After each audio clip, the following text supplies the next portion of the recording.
أما بعد فأعوذ بالله من الشيطان الرجيم بسم الله الرحمن الرحيم الصلاة والسلام عليك يا رسول الله الصلاة والسلام عليك يا رسول الله وعلى آلك وأصحابك يا حبيب الله وعلى آلك وأصحابك يا حبيب نويت سنة الاعتكاف نويت سنة پیارے آقا الاعتكاف مدینے والے مصطفیٰ صلی اللہ علیہ وسلم پر درود و سلام پڑھنے کے بے شمار فضائل ہیں۔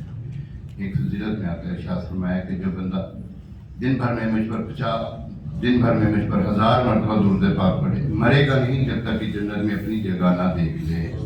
اللہ کریم ہمیں بھی کثرت کے ساتھ درود و سلام پڑھنے کی توفیق عطا فرمائے۔ آمین۔ صلو علی الحبیب صلی اللہ علیہ وسلم۔ ہم کیسے ہیں؟ ہمارا رویہ کیسا ہے؟ ہمارے بارے میں معاشرے میں کیا کہا جاتا ہے؟ ہمارا کریکٹر سرٹیفکیٹ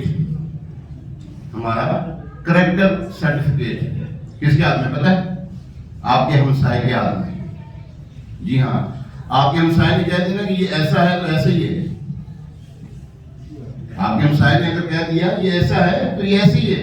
اچھا کہا تو اچھا ہے، برا کہا تو برا ہی ہوگا، جیسے کہ حدیث پاک میں آتا ہے۔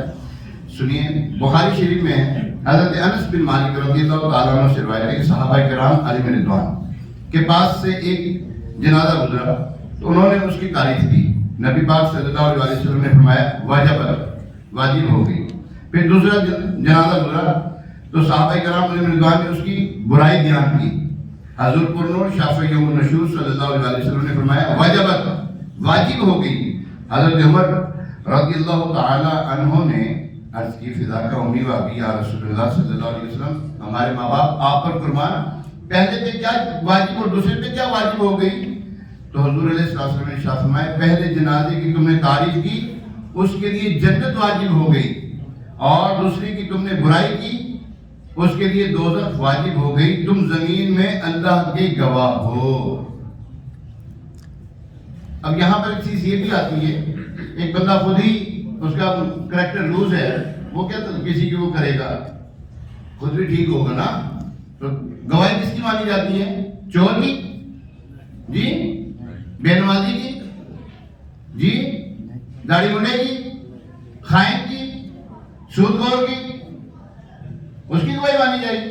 نہیں، گواہی اس کی مانی جائے گی جو نیک متقی پرہیزگار لوگ ہیں، یعنی کہ شراب چھوڑ کے گواہ نہیں آتے، برا ہی بندہ ہے، حالانکہ وہ نمازی پرہیزگار بندہ ہو، اس کے بعد میں شراب اٹھ کے گیا نا، اس کی گواہی نہیں مانی جانی۔ گواہی اس کی مانی جائے گی جو نیک متقی پرہیزگار ہوگا، جو اللہ اور اس کے رسول کا خوف رکھنے والا ہوگا، اس کی گواہی مانی جائے گی۔ تو ہمیں چاہیے کہ ہم نیکی کی طرف آئیں، برائی سے خود بھی بچیں، دوسروں کو بھی بچائیں۔ آخرت کے معاملے میں اس امت کی گواہی یہ ہے کہ جب تمام اولین اور آخرین جمع ہوں گے، پہلے کی امتیں جمع ہوں گی اور ہمارے بعد میں آنے والے جو لوگ ہوں گے، امت تو کوئی اور نہیں آئے گی، یہ آخری امت ہے، اینڈ آف دا گیم، یہ گیم ختم ہو رہی ہے بس، یہ یعنی کہ یہ دنیا ختم ہونے والی ہے، ہمارے بعد کوئی امت نہیں ہے۔ ہمارے سے پہلے جو امتیں گزری ہیں جب اکٹھی ہوں گی تو کفار سے فرمایا جائے گا کہ کیا تمہارے پاس میری طرف سے ڈرانے والے اور احکامات پہنچانے والے نہیں آئے تھے؟ تو انکار کریں گے اور کہیں گے کہ کوئی نہیں آیا۔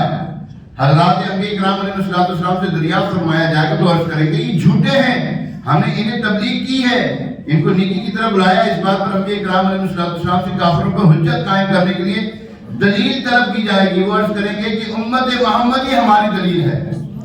کون دلیل ہے؟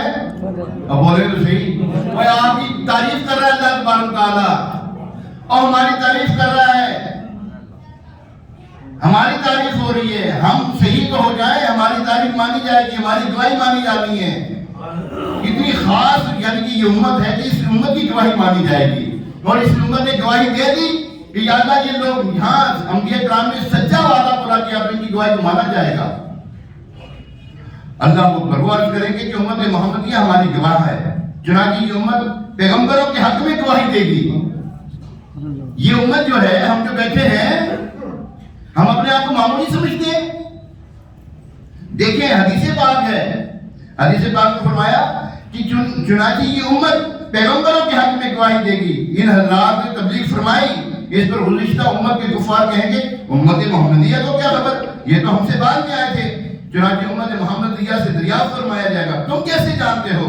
وہ عرض کریں گے یا رب، عز و جل تو نے ہماری طرف جو ہم اپنے آخری نبی صلی اللہ تعالیٰ علیہ وسلم کو بھیجا، قرآن پاک نازل فرمایا، ان کے ذریعے سے ہم قطعی اور یقینی طور پہ جانتے ہیں کہ انبیاء کرام علیہ السلام نے کامل طریقے سے فرض تبلیغ ادا کیا. پھر سید الانبیاء جناب احمد مختار صلی اللہ علیہ وسلم سے آپ کی امت کے متعلق دریافت فرمایا جائے گا تو حضور علیہ السلام اس بات پر تصدیق فرمائے کہ ہاں میری امت سچ کہہ رہی ہے. کتنی بڑی شان ہے ہماری یار. کیا ہمیں بے نمازی ہونا چاہیے؟ جی نافرمانی نہیں کرنی چاہیے یار. نیکی کی طرف آئیں، برائی سے خود بھی بچیں، دوسروں کی بھی بچائیں. ہماری بڑی شان ہے. اس امت میں آنے کے لیے انبیاء کرام علیہ السلام دعائیں کیا کرتے ہیں، یا اللہ ہمیں اس محبوب علیہ السلام کا امتی بنا دے جس کی اتنی بڑی شان ہے.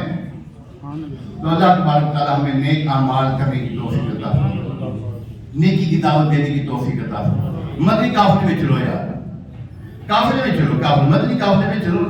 بڑی برکتیں ہیں یار اس میں. مدنی قافلے کے ذہن بنائیں، اپنے آپ کو تیار کریں. کیا کہتے ہیں اپنے آپ کو تیار کرنا جو ہوتا ہے نا، وہ اپنے آپ کو تیار کریں کہ یار ہمیں مدنی قافلے میں جانا چاہیے، نیکی کی دعوت دینی چاہیے. نمازوں سے لوگوں کو، اگر نماز نہیں پڑھ رہے ہمارے محلے دار والے، ہمارے دکان والا، ساتھ والا دکان والا نماز نہیں پڑھنے جاتا، اس کو پیار محبت سے لے کر آئے. ویسے بھی تو ہم کھانا کھائی تھے دیتے نا، اور کمیٹیاں نکلتی ہیں اکٹھے بیٹھ کے نہیں کھانا کھاتے. ادھر ہی آگے بیٹھے یار، یہاں لے آؤ لنگر پانی لے آؤ، یہاں پر آگے نماز پڑھی، لنگر کر دیا آپ نے. ٹھیک ہے. اللہ پاک ہمیں نیک اعمال کرنے کی توفیق عطا فرمائے.